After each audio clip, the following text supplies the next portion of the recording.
Ելույթի ժամանակ ասում է, որ ես տեղյակ չեմ, հետո սկսում եմ մանրամասն անդրադառնալ այդ թեմային։ Վերջում է նույն այդ շրջանակում ասում է, ես պիտի չանեմ, Տիգրան Ավինյանը պիտի անի օրինակի համար քայլեր։ Բայց մի բանը փաստ է, որ իրենք գործընկերներ են Հանրապետություն կուսակցության հետ։ Եվ ինչ զուգահեռ նաև իրանք ընդհանուր գծեր ունեն։ Տեսեք, երբ որ մենք խոսում ենք կոռուպցիայի մանկապարտեզից, իրանք ասում են ակտերը չենք ստորագրել, անցել է 10 օր երևի, մի հատ այս շենքը մտեք ասեք այդ ակտերն ուր է, մտ հրապարակեք։ Պաշտոնապես դիմել են որ տան, առ այսօր չեն տվել, որ ապացուցեմ։ Ես համոզմունք ունեմ, որ իրենք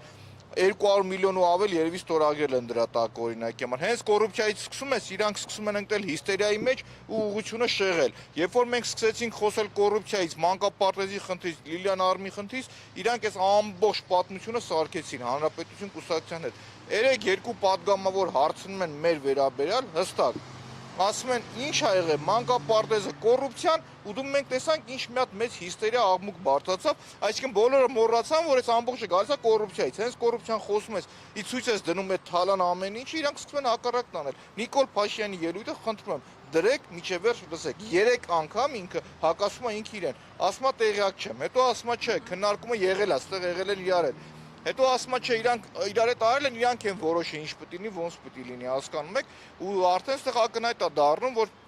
Հանրապետություն կուսակցություն, կեղծ ժողովրդավարները եւ ԿՊ-ն մի մանմին, մի հոգի են իրանք ու վերջ։ Այդ ուղղակի Նիկոլ Փաշինյանի հետ կապված, որ դուք ասում եք, դա տենց է։ Այսինքն մենք խոսում ենք կոռուպցիայից, իրանք ամբողջությամբ ուղղությունը շեղում են լրիվ ուրիշ ուղղությամբ, հասկանում եք։ Լավ, մանկապարտեզի փողերն ուրա, երեխեքը սեպտեմբերից պիտի գնային մանկապարտեզ, որ երեխեքը մանկապարտեզ չեն գնում, դրա պատասխան տվողն ով է, ժողովուրդ, հասկանում եք։ Եվ դա միակ մանկապարտեզը չի։ Միակը չի, շուտով տես մանկապարտեզների շարք անցկացնենք, չէ՞, պարոն Շահյան, դուք համոզվեք ինչ խայտարակ վիճակ է։ Կարմիր գծերը թանկացնում են, ասում են ասֆալտ են, բան են, մանկապարտեզ են կառուցում։ Գույքարկը թանկացնում են, ասում են մանկապարտեզ են կառուցում։ Ինչ անում են, ավտոբուսը թանկացնում են, ասում են մանկապարտեզ մենք չկառուցենք, ու գնում են կառուցել։ Ու գնում նայում ենք, ասում ենք, էս չի ձեր կառուցածը։ Էս չի ձեր կառուցածը, ժողովուրդ, հասկանում եք։ Ու նորից եմ կրկնում, կամ որ խոսում են, ասում են վարչական շրջանի տիրույթում չէր։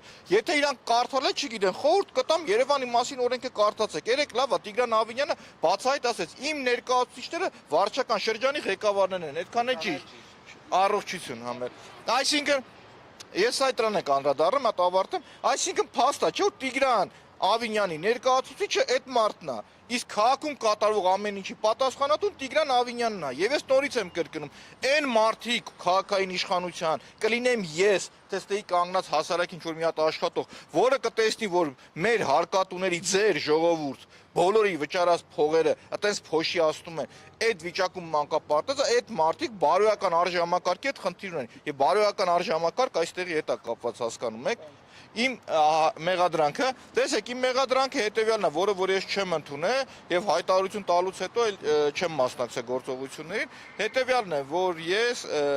տեխնոլոգիաները կիրառելով խուլիգանություն, որը դրսևորվել է ժամանակակից նորարարական տեխնոլոգիաներով մարդուն ստորացնելու հետ կապված։ Եվ ես իմ ենթադրյալ տուժողից եւ ենթադրյալ ստորացվածից հետ պահանջել եմ մարրերեսում, հասկանալ, որովհետեւ անկեղծ այդ մարդուն հնարավորություն ենք տվել, մի ժողովրդավարությունից են խոսում, ժողովուրդ, պարզ ուղիղ ասում եմ, թաղապետին մի օր ժամանակ է տրվել, որպեսզի ինքը իր լկտի պահվածքի համար ներողություն խնդրի։ Թաղապետը լկտիությունն անում է, այսինքն այդ նույն խուլիգանությունը, որ պետք է դրվեր թաղապետի վրա, ինքը խուլիգանությունն անում է, մենք գալիս հայտարարում ենք, որ ժողովուրդ, մերը քաղաքական ակցիա է, մենք խուլիգանություն չենք անում։ Մեզ որակում են ավելի ծանր մեղադրանք, քան այդ մարդուն, որը արել է եւ խուլիգանություն եւ ծեծ, խմբակային ծեծ ու կազմակերպված այդ ամբողջը, հասկանում եք, ու դրա համար նորից եմ կրկնում, երեք Նիկոլ Փաշինյանը կոնկրետ իրավրից, որովհետեւ շատ լավ գիտակցում որ քաղաքական պատասխանատվություն հենց իրենց վրա է։ Ուրիշ հարց նաեւ այս պարագայում Նիկոլ Փաշինյանի, եթե իրավապահ մարմինները նորմալ գործեն, քաղաքական պատվեր չանեն, հիմի այդ նորքի թաղապետը պիտի կալանավորված լիներ, հասկանում եք։ Ու նորից իրանք կեղծ թեզը բերում են, սկսում են կեղծ թեզը հետքեր։ Սկզբից ասում էին, որ մենք լավ տղա ենք, դրա համար է եղել։ Հետո ասեցին ինքնիշխանություն, չէ, Բուչան էր հաջորդը։ Բուչան։ Հետո ասեցին ինքնիշխանության դեմ պայքար, ինքնիշխանության դեմ պայքարով գնացեք իշխանասարում պայքարեք, որ մեր սուվերեն տարածք են մտել։ Հետո դրանից հետո ասեցին Ռուսաստանի դեսպանատունն է արել։ Պլանավորվել է այդտեղ այդ գործը։ Այո։ Հետո դրանից հետո հաջորդ մարազմը որ գալիս է, իրանք ասեցին որ 5-րդ շարասյունն է արել։ Հետո ասեցին, որ բանն ա արել։ Կիրենկոյի առաջի օպերացիան էր։ Ինձ այդ հարցեր կան տվեցին։ Ասում ինչ, ասում Կիրենկոյին հրաման են տվել, հրամանով չգիտեմ ինչ, ինձ նարեկներ էր այդ բան, այս մոտ ծիծաղելու էր։ Հետո ասեցին Պուտինն ա արել, Պուտինը։ Հետո տեսանետի չի անցնում, մի հատ չեմ ուզում անունը տարել, դրա Հմեկի եթերում կանգնում ասում է, որ Մեսրոպը Մանուկյան ասել է, որ եկող տարի ընտրությունների ենք գնում եւ մենք շոուի ենք պատրաստում, շոու ենք անելու։ Բա այ չասեմ ինչ։ Բա որ Մեսրոպը շոու էր անում, նախորոք դու գիտեր, բա դեմը խի չկան արեցիք դուք, կանխարգելեցիք։ Մի հատ ներողություն խնդրեք, թեման կփակվեր կգնար։ Այսինքն հերքում եք, որ Ռուսաստանի մատը Դե իմ համար ծիծաղելու եք, հասկանում եք, ոչ միայն հերքում եմ, ներողություն փաստացի ասեմ։ Իմ կրթությունը, որը ստացել եմ, ֆինանսավորել է Ամերիկայի դեսպանատունը։ Ես իմ գիտակից կյանքում Ռուսաստանում երբևիցե չեմ եղել։ Իմ Ռուսաստան այցելությունները եղել է, երբ որ 5, 3, 4, 5 տարեկան